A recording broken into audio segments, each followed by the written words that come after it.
Big tech companies try to control what you see online, of course, but they also try to control what you don't see. A new report, a shocking one from Breitbart, exposes the existence of a Google blacklist for, quote, controversial YouTube queries, questions you ask on YouTube trying to find videos.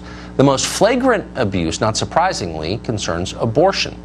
After receiving a complaint from a political activist posing as a reporter at Slate.com, there are a lot of those, Google intervened to bury pro-life videos on YouTube and replace them in search with pro-abortion videos. For example, videos by abortionist turned pro-life activist Anthony Ledevino were buried, displaced by pro-abortion content from BuzzFeed and CNN. Well, in a statement, YouTube denied doing anything wrong and said any shifts were purely due to their algorithms, which of course are controlled by people.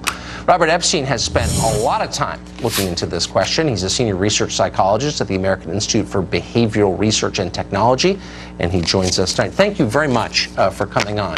Sid, you were the first person I thought of when I read this story because you have done, I think, the cutting-edge research into the effect of search, Google search, and other digital platforms on human behavior and political behavior. So what kind of effect could this sort of distortion have on an election?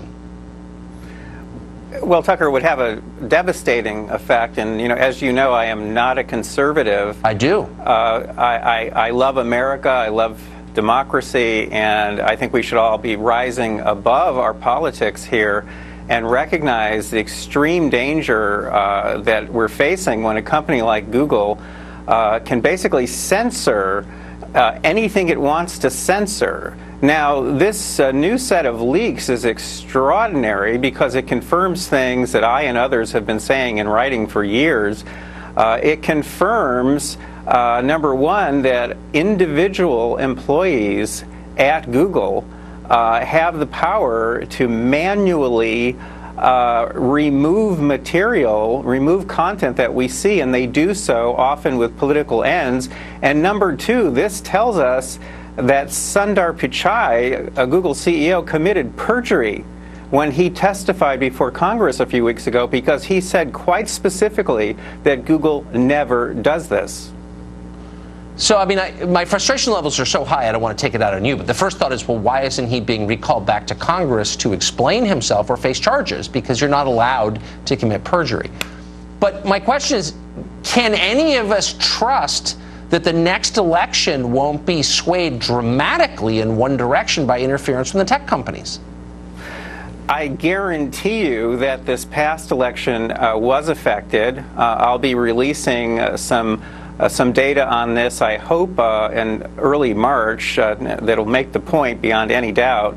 I also just published a piece in which I showed that just one manipulation on Google's part on Election Day, their Go Vote reminder, that one reminder, that Go Vote reminder, shifted between 800,000 and 4.6 million votes to Democratic candidates on Election Day in 2018. So why isn't this the hacking of our democracy? I mean, how can you have a democracy under these circumstances? Well, democracy is a kind of illusion at this point because we have let these companies, Google more than any other, go completely wild. There are no rules, no regulations, no laws that restrict anything they do.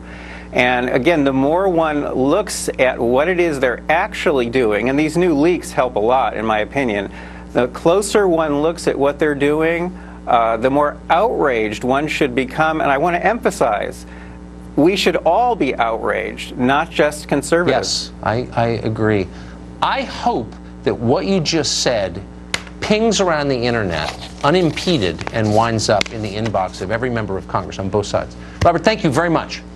My pleasure, always.